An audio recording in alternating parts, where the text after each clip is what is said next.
I try my best not to overuse the word grifter because I think it's, especially lately, become it's started to get really overused. People basically call anyone they disagree with a grifter if they talk about something I don't like and make money doing it. And I want to be very clear. When I say Arielle Scarcella is a grifter, I mean she is a grifter. There is an unbelievable amount of evidence that she doesn't care about anything that she discusses, and she's just doing it for money. And I think she's always been that way, well before she started making conservative content. If you go to Arielle Scarcella's channel, you'll find that most of her content, in fact, her most popular content, has always been clickbaiting lesbian sex. It's all been horny posting, horny bait, I should say. Look at these videos. Stop doing this to women during sex. Transgender woman shows lesbian her vagina. Gay guy shows lesbian his penis. Straight girls explain penetration versus oral. It's been 8 months since I got any. Bi-curious girls kiss for the first time. Lesbian sex positions for two bottoms. Is my vagina ugly? Never do this to a vagina. Adult women in adult film. What you don't want to know. Scissoring versus tribbing. I have no idea what the fuck tribbing is. Lesbian finger test. Come on. Come on, guys. It's very clear that Blair, I got turfs on the mind, so of course I'd reference Blair. It's very clear that Arielle has always just been doing this for money, has always clickbaited her content with an effort of just trying to increase her viewership, increase her sub count, and increase her income. Now, eventually, pretty recently, like last year, the sex horny baiting stopped working for her. So, being a lesbian, she did what logically you would do in this position. She decided to go for the right-wing grift. She started talking about how trans people aren't real. She became a TERF. She's become a full-on conservative now, doing interviews with Steven Crowder, and most of her videos now are all about how she left the radical left and how she's an ex-liberal and the left has gone too far, the SJWs and all that, but she mostly kept it to, like, anti-SJW skeptic tier type shit. But apparently, that hasn't been working too well for her lately, because these views, granted, this is some pretty good viewership, these views just aren't doing it for her. This just isn't doing it for her. She's just not getting enough views. So, she's decided to take the next step up. For maximum grift potential, she's gone full Nazi. Unironically, full Nazi, with an astonishingly named video. Anti-racist is code for anti-white.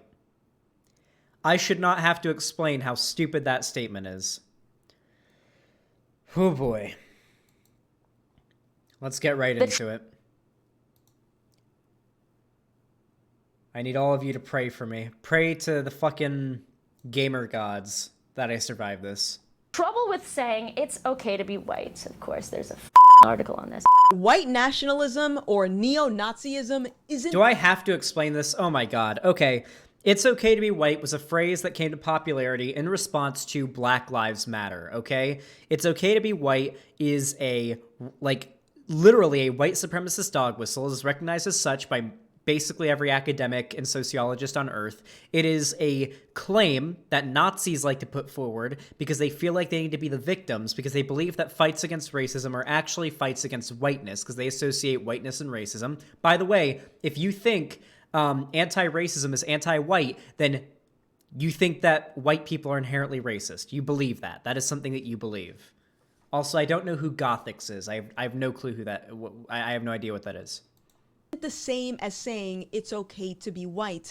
Everyone knows these days that it is not enough to simply be not racist. You have to actively be anti-racist. I didn't know what the that meant, so I had to look it up. I'm sorry that her beeps are like ridiculously loud and will probably break your eardrums. There's no way that I can fix that. Like, I don't know what I'm supposed to do. Either I keep the video so quiet that the beeps don't ear rape you, but you can't hear a word that she's saying, or I keep the video at a listenable volume, but every once in a while you're gonna get ear raped by the beeps because she has to get monetized, because she has to make her money.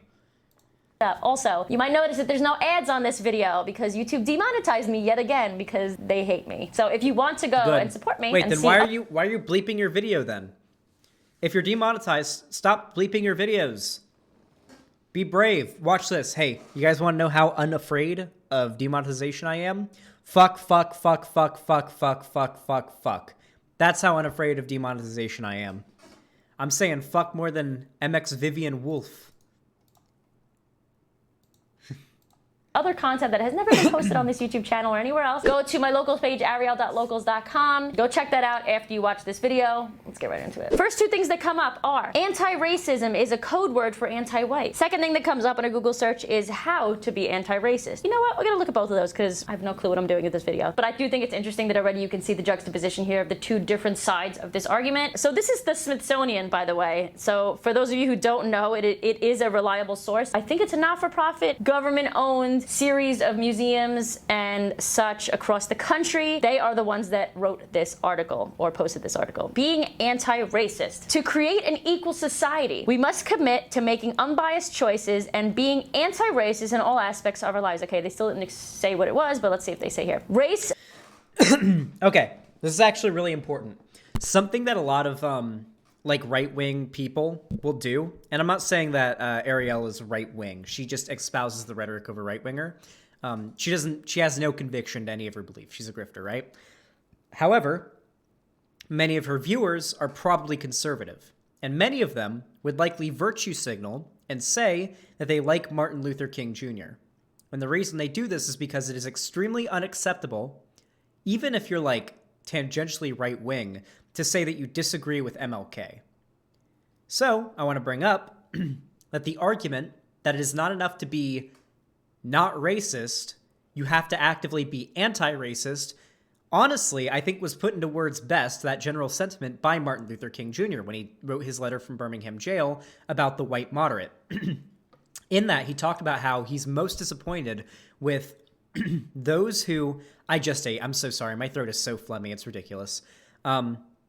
He is most disappointed by people who agree with the cause of anti-racism, but don't do anything about it, and are lethargic, and are willing to sit by and let others do the work of fighting racism and progressing society for them. And that is essentially the idea that Arielle Scarcella is going to attempt to defend, I guess. The idea that it's fine to be not anti-racist.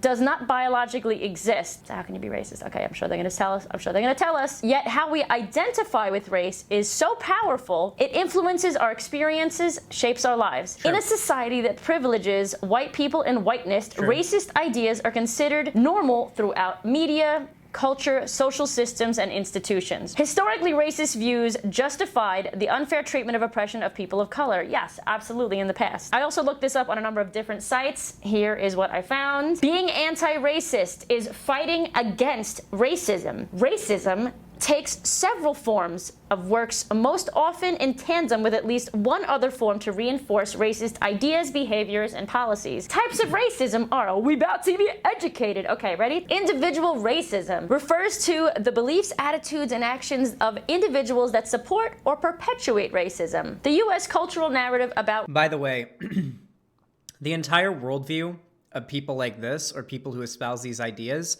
is basically predicated in the idea that we now live in a meritocracy and all racism and injustice ended whenever we wrote in the law that black people are equal to white people. That's what these people believe. Their entire worldview is predicated on their viewers believing that. The idea of racism still being around today in any significant form has to be on the chopping block for them. They cannot allow people to believe that, because then it destroys their entire argument. They have to do the whole, well, we ended racism back in the day when we ended slavery and segregation and gave black people the right to vote. That's what they have to believe.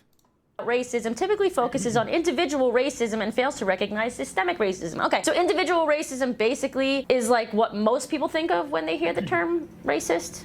By the way, I asked Arielle Scarcella to debate me on anything, and her response is to block me on Twitter. I'm not kidding, by the way.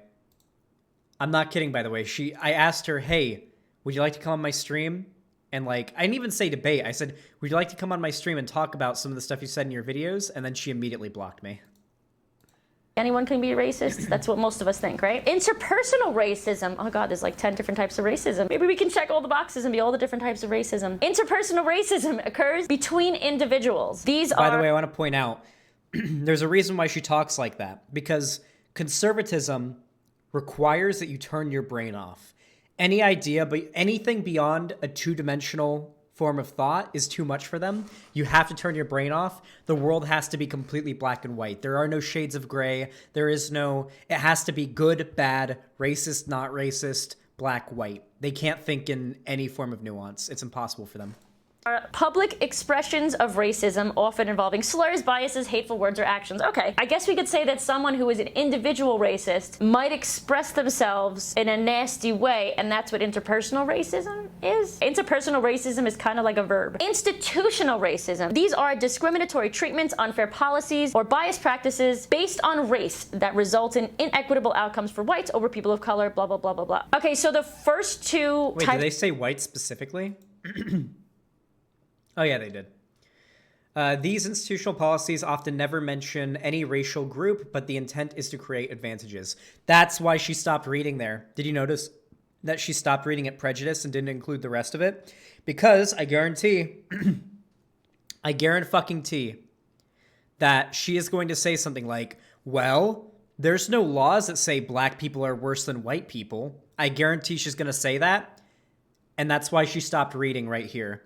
And didn't read these institutional policies often never mention any racial group. Color, blah, blah, blah, blah, blah. Okay, so the first two types of racism can be attributed to a person of any race, but the third type of racism can only affect people of color, right? Like, am I understanding that right so far? Just to make sure. Realistically, yeah. We don't live in a society where black people were the ones in power that were oppressing white people. Realistically, in our society, yes, racism has mostly affected people of color and not white people. I'm following along. Structural racism is the overarching system of racial bias across institutions in society. These systems give privileges to white people, resulting in disadvantages to people of color. Example, stereotypes of people as criminals in mainstream movies and media. Okay, so if people of color are being portrayed as bad guys in movies, and that's considered structural racism, does that mean it's structural homophobia when we see the constant, like, gay boy best friend in every movie? Like, and he's super feminine and everything. All jokes aside. Well, yeah, there are a lot of different types of media that can perpetuate. Also, very nice pause screen. Yeah, no, that actually perpetuates some pretty bad stereotypes. Yeah, no, totally. Whenever you have like the stereotypical gay best friend who isn't really important to the story, and if we're being honest, typically speaking, in most like mainstream media, whenever you have like a gay character, they're not really allowed to be gay. You know, it's like, oh, they're gay, but you don't really see them being gay. Typically, you never see them kiss or do anything like that, because showing that could be something that could set off people in the audience who are maybe a bit homophobic or full-on homophobic. I'd say that I haven't watched it in a long time, but I'd say a show that did a good job of portraying gay characters was probably that sitcom Modern Family. That show was actually not afraid to show two gay men kissing, holding hands, being very intimate with each other, raising a non-white child, and they were not portrayed in any bad way. They were a normal family, and they weren't afraid to show them being gay. Like, it's not like, oh, hi, yeah, we're together. It was, we're a couple, we'll kiss on screen, we'll hug, we'll hold hands, we'll, sit next to each other on the couch, like leaning on each other, shit like that. I actually like that a lot. That's something that I remember being like a big thing in that Modern Family show. But for the most part, most shows and other types of media aren't brave enough to go to that extent when depicting gay people. It's just like, oh, give us woke points. This character is canonically gay, but we're not going to show it. It's like the Dumbledore syndrome, right? We're like, oh yeah, by the way, Dumbledore is gay, even though has no impact in the story, and you wouldn't have known it from watching the movies or reading the books, ever. Though this has come from a government-funded website and it's made its way into the educational system, it's getting a lot of praise and a lot of pushback. I recently found an article written by a teacher who expressed... Yeah, so this is another core tenet of conservatism, is that you have to contend with the fact that the overwhelming majority of academics and academia disagrees with your entire worldview. So you basically have to come up with an excuse for why you disagree with people that are far smarter than you and have done far more research in their lives on these issues than you've ever done. You basically have to cope with that fact that you are arguing against the idea of being intelligent, essentially. The importance of critiquing the anti-racism ideology. He goes on to explain that while he originally supported black... Wait, is this woman like a black conservative lady? Is that why she's on here? Oh, that's so good. It's literally just token baiting for conservatives. No, but I feel like this gives me an opportunity to talk about this. You know how I talk about, like, mostly it's young white boys, like young straight white cis gamer boys that fall down the alt-right rabbit hole? Something I want to talk about a lot more in the future is how like people that are like LGBT or black or so on end up getting radicalized as well, because figures like Blair White and figures like this woman here, and Candace Owens and so on, play a big part in radicalizing non-white people and non-straight people and non-cis people as well, because they start to believe, they are tricked into believing that the right is fine with their identity, when in reality, they are not. They really, really are not. And I feel like that's like a big thing that a lot of lefty YouTubers don't talk about enough, right? There is a big deal with young trans people getting radicalized to the far right by the likes of Blair White. With black people getting radicalized to the far right by the likes of Candace Owens, because they feel like, oh, this person is black, this person is trans, this person is gay, and they're a conservative, and they've got big fan bases, and they're welcome. I agree with this kind of stuff, right? Like, you could be a black person or a gay. Believe it or not, a lot of black people are socially conservative on a lot of issues. Maybe in a lot of cases, not race, but there are a lot of transphobic and homophobic black people in a lot of parts of this country who will be very amiable to the ideas perpetuated by the likes of Candace Owens, because Candace Owens gives the impression that the right isn't vehemently anti-black, as it is. And I feel like that's a big issue I need to talk about more. Because non-white, non-straight, and LGBT people in general are just as susceptible to the alt-right rabbit hole as young white men are. Lives Matter, he's since become skeptical and no longer supports the movement. Anti-racism ideology is built on a specific premise. Racial disparities are the result of a white supremacist society. He goes on to write that his discomfort stemmed from observing the insidious authoritarian pressure in many education systems to make sure they are not deemed racist. In some of the workshops he's attended, the ideas ranged from creating more diversity committees to paying employees of color more money for the invisible work that they do. And by the way, I'm just quoting what he wrote. He goes on to state that the new trendy definition of racism, prejudice plus power, aggressively calls for revolutionary dismantling of institutional structures. What this new wave of anti-racism is teaching people is that if you're not actively fighting racism, you're condoning it. He makes a great point when he says that this is causing students to not speak out against ideas they disagree with in fear of being labeled a racist. The same goes for people who speak out against the new gender laws, like myself, being labeled transphobic. Which... What gender laws? I know every single one of these gender laws. I know all of the arguments these people make around it. I can debunk this easily. I'd love to debate this person on all the bullshit they spread. Gothics, if you see this, come on, we can talk about it. Yeah, so you have to remember that everything that's being done here is just an attempt to try to argue against academic consensus. That's all it is. It's coping with the fact that the most intelligent, well-researched institutions on the planet all disagree with their worldview, and they have to cope with that. That's why they come up with all sorts of different conspiracy theories to try to explain why academia disagrees with them. They try to claim that the Jews or the left have infiltrated academia, and that's why... higher people with a higher education are typically more left-leaning. They have to come up with all sorts of excuses for it. What's her name? Isaac Up, what are you trying to find out if she has an OnlyFans? Why do you need her name? The fuck? is interesting to me because inflating labels for the sake of shutting down someone who disagrees with you is inevitably going to create more division and hate. Who wouldn't develop some type of resentment towards another human being after being accused of something so insidious? She kind of cute though, not gonna lie. You are right, Lonnie. She is pretty cute. But her ideas are terrible. Okay, this is a huge idea because all ideas should be critiqued and questioned, right? Nobody is above that. We've gotten to a point in society where if it is a black person or a trans person or a black trans disabled queer non-binary has one foot, we can't critique these Nice attack helicopter meme.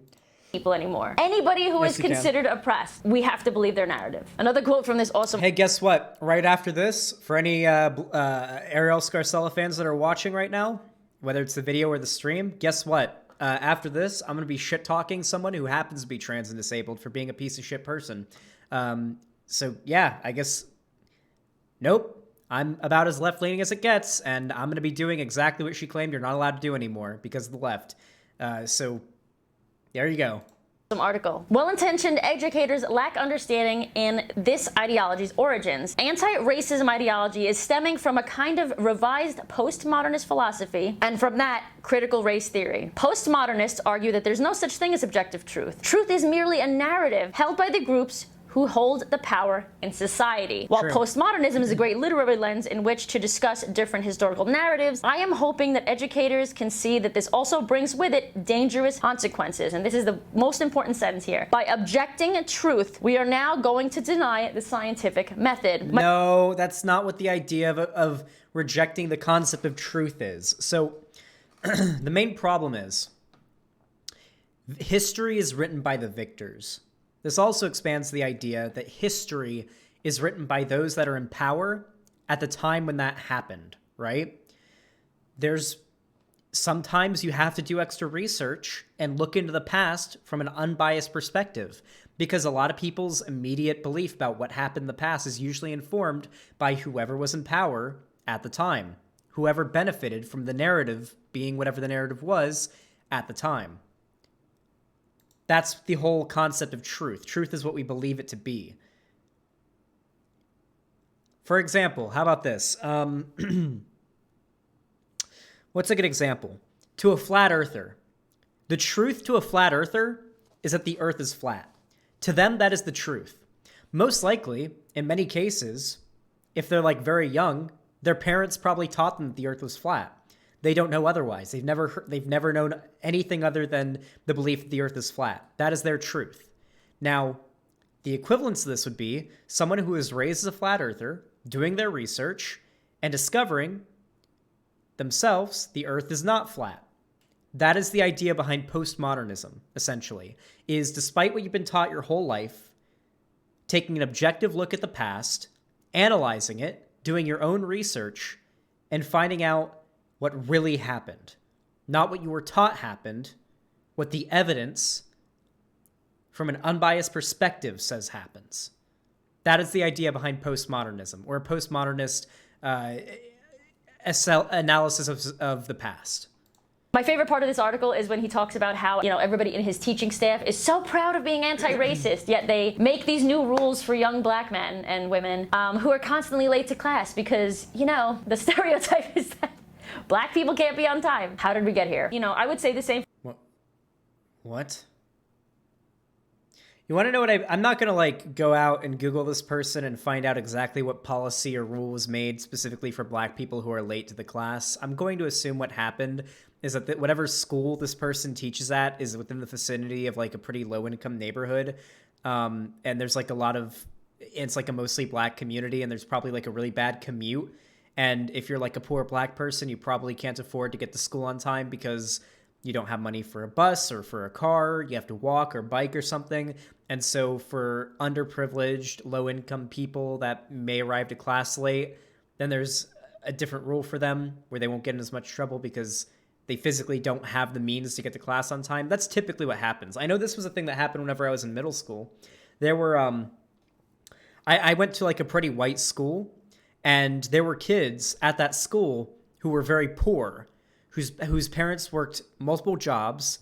They had to wake up, their parents had to wake up at 3 a.m. to go to work, and they wouldn't come back home until 9 p.m., and they didn't have a parent to drive them to school, and they were in middle school, so they were too young to drive. The bus route didn't come to their neighborhood, so the way they got to school was by biking. They had to ride their bike. So they basically would always be late because they were poor as shit and had to bike 5 miles to school every day. So obviously they ended up coming to school late, and so the teachers at the school were like, oh, okay, you don't have the ability to make it to school on time. We know your situation. You're not going to get a tardy slip for being late or too late. Obviously, if they were like several hours late and there wasn't a good excuse, they'd probably get a tardy slip. But if they're like 20 minutes late or something, they know their situation. Typically, they wouldn't get in trouble. That was the thing that happened at my middle school. Sounds like that's what's happening here. For the hashtag it's okay to be straight. I constantly see how many people are identifying as non-binary and queer and all these other genders when they are not same-sex attracted or experiencing. Okay, yeah, one more thing. Hot take. If you feel the need to respond to like gay people and non-binary people and so on being like more accepted by society by saying it's okay to be straight, you are extremely insecure with your sexuality. I'm not kidding. I'm not fucking kidding, okay? Listen, I'm very secure with my sexuality and my gender identity. That's why you don't see me online saying, it's okay to be straight, it's okay to be white, it's okay to be a man, or whatever. That's why you don't see me doing that. Because I don't feel victimized by people that aren't part of my identity identifying as something else. I don't feel fucking victimized by that. I don't have low self-esteem about my identity. Or gender dysphoria. Or not all men, right? Or not all men. Yeah. Of them are just dressing differently, want to express themselves differently, or in between the idea of masculine and feminine. In the grand scheme, is it okay to be straight? Yeah, obviously. Is it okay to be white? Yeah, obviously. Hello. These are all things that we cannot control and do not make us better or less of a person. But let's see what the far left has to say about this, shall we? The trouble with saying it's okay to be white, of course, there's a fucking article on this. Okay, so a bunch of posters apparently were printed out and put on university campuses. He said the posters were a protest of racial discriminatory ideology taught at the university. I know the story about where this happened. I believe this happened in Australia or New Zealand, I believe, is where this happened. Basically, what ended up happening was it turns out a bunch of literally like actually racist people at that school that did not like BLM and did not like the racial justice movement put a bunch of signs up saying it's okay to be white. Hold on. Let's go ahead and look at the history of it's okay to be white.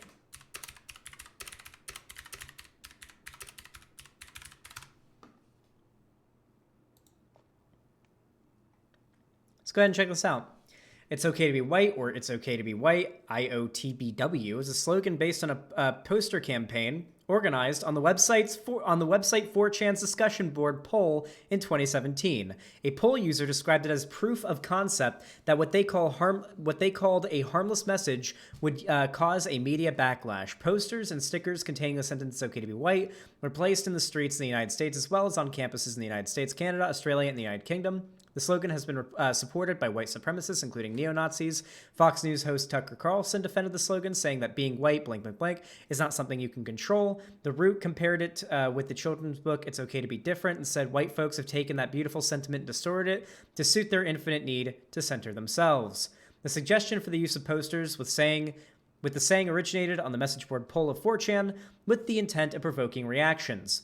The saying was later spread by neo-Nazi groups and politically organized white supremacists, including former Ku Klux Klan leader Grand Wizard David Duke and the Daily Stormer. A report by the ADL states the phrase itself has a history within the white supremacist movement, going back to 2001 when it was used as a title of a song by a white power music group called Aggressive Force, as well as flyers with the phrase being spotted in 2005 and the slogan being used by a member of the United Klans of America. So what Arielle Scarcella is doing right now is defending a term that is explicitly was invented, popularized, and spread by, I'm going to be honest, I don't think even Arielle would argue that the KKK isn't racist. I invite Arielle to try to claim that the KKK isn't racist. maybe she is that far that at this point she would defend the KKK. That is where it comes from. Popularized by open neo-Nazis, not people the left are calling neo-Nazis, people who admit and proudly exclaim, I am a Nazi, I am a white supremacist. Those are the people that spread this around and popularized it.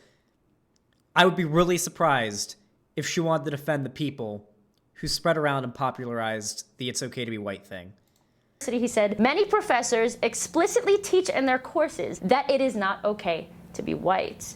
It's okay to be white appears to be a literal or denotive message, but when we read it in context against the backdrop of institutional Eurocentrism and current anti-racist political movements like Black Lives Matter, we can see that it is far from benign.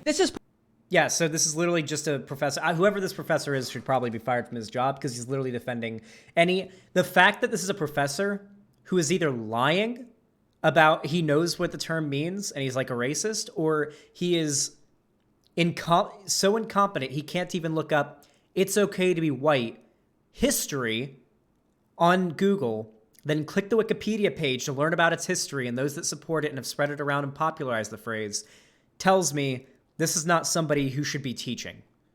Probably why there's been an uprise in things like hashtag it's okay to be white. Or can we just simply admit that it's freedom of speech and also freedom of interpretation? If you choose to interpret a simple statement such as all lives matter as a jab at black people, that's on you. But I don't think it's healthy to automatically assume simple statements are malintentioned unless you want to constantly view yourself as a victim. This should go. You're a conservative. You don't get to claim that other people want to be victims. Conservatives thrive on pretending they're victims of the left or cancel culture or whatever. Yeah, let's see how many videos this woman's made on cancel culture.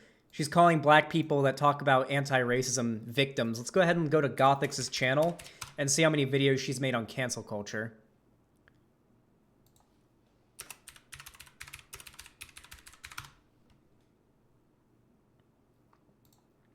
Cancel culture is not social justice. Hashtag cancel the culture. Okay, she's only made 2 videos, but hey, when you see conservatives making... Oh, 5 days ago she made one. Yeah, no. When you see conservatives bitching about cancel culture, that is pure wanting to be a victim, okay? Conservatives don't get to claim that black people and LGBT people and whatnot want to be victims when you guys literally whine about Mr. Potato Head being rebranded to Potato Head, or Dr. Seuss, or like some Dr. Seuss books not being read by the president or being discontinued. Like, when that is what you are being victimized by, that's what you're complaining about. You don't get to claim that like black people and gay people just want to be victims. Shut the fuck up.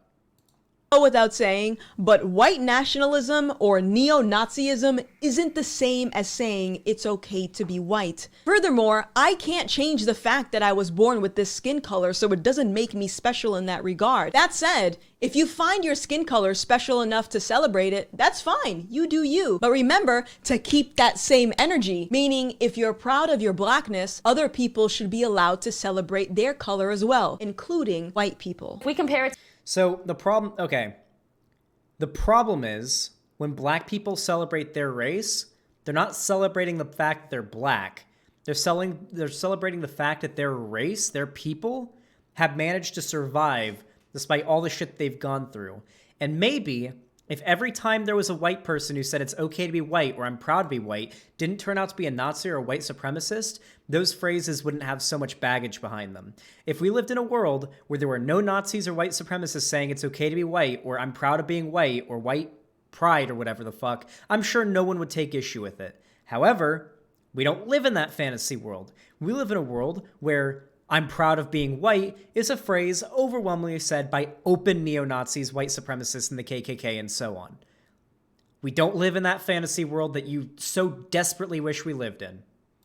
To people saying that I'm proud to be gay, I don't think that's actually comparable. Obviously, we are saying we are proud to be gay, but what we actually mean when we say that, we are proud to be ourselves. It's because, here's the hypocrisy, because I'm pretty sure, so here's the thing, this is where the TERF ideology that she spreads contradicts the like pseudo racist idea that she's spreading right now, right? Because the problem is she has said she's proud to be gay in the past when talking about how she isn't interested in trans women, right? Is she a TERF? Bella Banna? Is that how your name's pronounced? Go to her channel and look at her videos. That's my answer to your question as to whether or not she's a TERF. Go to her channel and look at her videos. Because she's in the past said she's proud to be gay when talking about how she wouldn't fuck a trans woman. So now she has to damage control her past contradictions by saying, no, it's different. And living our truth openly. We are not proud of the simple fact that we exist and did not choose this. People don't need to come out as black or white in the same way you need to. That's the same position black people have in this country. They're not proud that they're black. That's not the important part. They're proud that despite their race, they're still around and they are still getting by. That's what it is. When white people typically say they're proud to be white, they mean, I am proud to be white. White is best and is the superior race. That's typically what white people mean when they say it's okay to be white or they're proud to be white or whatever. To come out as LGBT. Well, at least some people.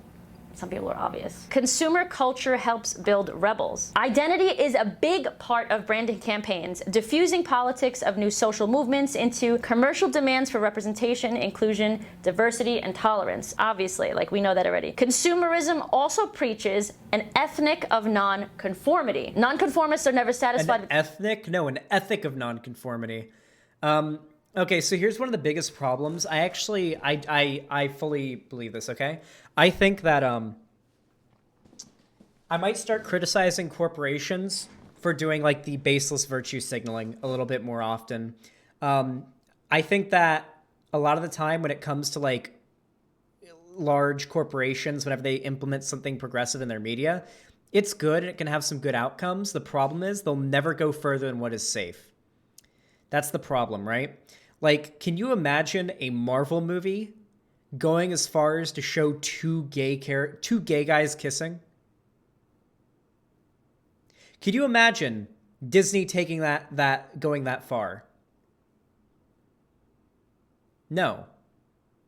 The most we got from the MCU was a character talking about how his boyfriend was snapped away when Thanos snapped his fingers and how he's back to dating again. That is the most that we got. By the way, not 2K characters together, by the way. And spoiler for WandaVision, by the way. Close your ears if you haven't seen it. You have 3 seconds. 3, 2, 1. Here we go. One of Wanda's kids, who, by the way, have been, at least for the time being, killed off in the comics, is gay and is one of the most notorious and well-known gay characters in the Marvel comics. And they temporarily, it seems, killed him off. That's basically queer baiting. When you have a character, I believe it's Wiccan is the gay one. They introduced Wiccan in WandaVision, and in the comics, he's he's gay, and he's like a very well-known gay character in the comics, and he dies, kind of. He stops existing in WandaVision. Seems like they might bring him back based on the end of the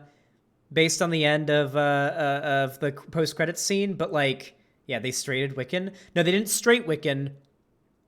They just killed him off. Also, we don't know if he's gay. He'll probably be back in the future and he'll be a gay character. But it seems like it's the bury your gays trope, right? Like, oh yeah, have a gay character, get the virtue signal points for it, then kill them off, right? The Walking Dead's really bad at that. Is there a single gay character alive on The Walking Dead right now? Aaron's still alive.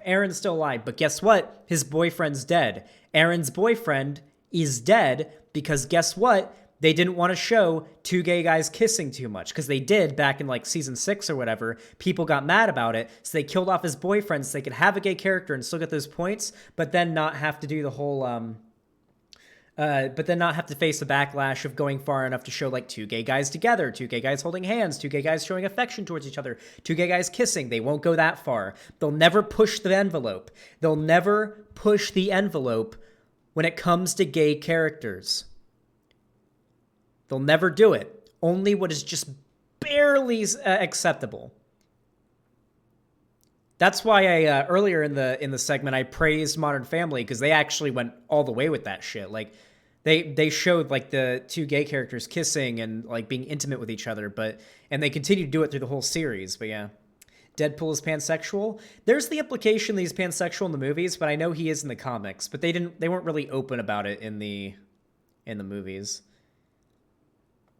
Xander, also diversity isn't political. So diversity in most cases isn't political. Like if there's just a black character, that's not political. But if there's like there's a pretty big point where I think it becomes clear that like a form of media is making a political statement when they have representation in it. Do we disagree on that? Like if a movie makes like, for example, having women in your movie isn't a political statement, but like that scene in Endgame where all the female superheroes get together and they take the gauntlet and they fight Thanos, that was a political statement. That was like, they were like, hey, look how many female characters we have, by the way, which, and this supports my point that I was making before where they'll never push the envelope. Only one of the characters in that entire lineup was a main character of the franchise they come from. All the rest of them were supporting characters to male leads. That's what I mean when I say they'll never push the envelope. The status quo, continually seeking new ways to subvert it. Here's the best part. Therefore, to be a rebel, to transgress and subvert the perceived status quo is the dominant popular mode of identity. And if being anything other than being white and cis and straight, people are going to figure out how to do it because people are hating on cis, straight, white people these days. Now I think I understand how we got here. She's kind of right. Like yesterday, there was like one of the top trends on Twitter was like, hashtag a world without men, and all the top tweets with like hundreds of thousands of likes were like the world would be better without men and so on. But these are Twitter trends, dude. Like, let's be real here. I don't like it. I think it's cringy and bad. But when the worst that you can point to is Twitter headlines and Twitter trends, like hashtags trending on Twitter, when that's the worst that you can point to for discrimination against men and white people and whatnot, then you're a fucking snowflake and you're melting. Let me know what you think, though. I think it's obvious that we need to learn to separate intellectual conversations and activism, so I will leave you with this. Challenging a narrative is not racist. It is not transphobic. It is not sexist. It is not bigoted. All ideas should be critiqued. Oh my god. What a nice tweet to end the video out on, by the way. By the way, I couldn't see this tweet because Arielle blocked me when I asked if she wanted to debate. This is nothing, by the way. I want to make it very clear. She said nothing of value here. There's no substance to what she said here. Challenging a narrative is not racist. It's not transphobic. It's not homophobic. It's not sexist. Challenging a narrative? What narrative? There's no substance here. This is just a dog whistle. This is meaningless. There's no substance to what you just said. And that's my big problem with conservatives, and especially the grifting conservatives at the end of the day, is that nothing that they say has any substance to it, right? I prefer covering conservatives who try to make actual arguments against the idea of progressivism and what have you, because then there's actual ideas for me to debunk. When it comes to these grifting pieces of shit, they don't actually say anything. They don't make any arguments for me to debunk. They speak in euphemism and dog whistles that I then have to dissect to pull the meaning out of it and then attack that meaning, which makes it a lot harder because then people can accuse me of claiming that person doesn't believe what I'm saying they believe because all they speak is euphemism. So I prefer when these people are open about what they believe because then I can actually challenge the ideas. But many of these people are you know, very cowardly when it comes to their beliefs. Anyway, if you enjoyed this video, please leave a like, subscribe and ring the bell icon if you haven't already. I really do appreciate it. The channel's been growing pretty quickly lately, which is pretty nice, and I want to keep that going, so definitely do that. If you want to support me financially, you can donate or sub through my website, xanderhall.com/live. If you want to support me on YouTube, you can donate through Super Chat or hit the join button to become a channel member. Always appreciate seeing new channel members. It's pretty neat. You get like a little thing next to your name on YouTube. It's pretty cool. On top of that, you can follow me on Twitter, Instagram, and join my fan Discord. The link's in the description. I recommend you do all of those things. And you can also buy some merch in the description as well if you want to rep your fandom of Xander Hall out in public for some ungodly reason. If you are socially brave enough to want to rep Xander Hall merch in public, you can do that. There's a link in the description of the YouTube stream and my videos. So thank you for watching, and have a good one.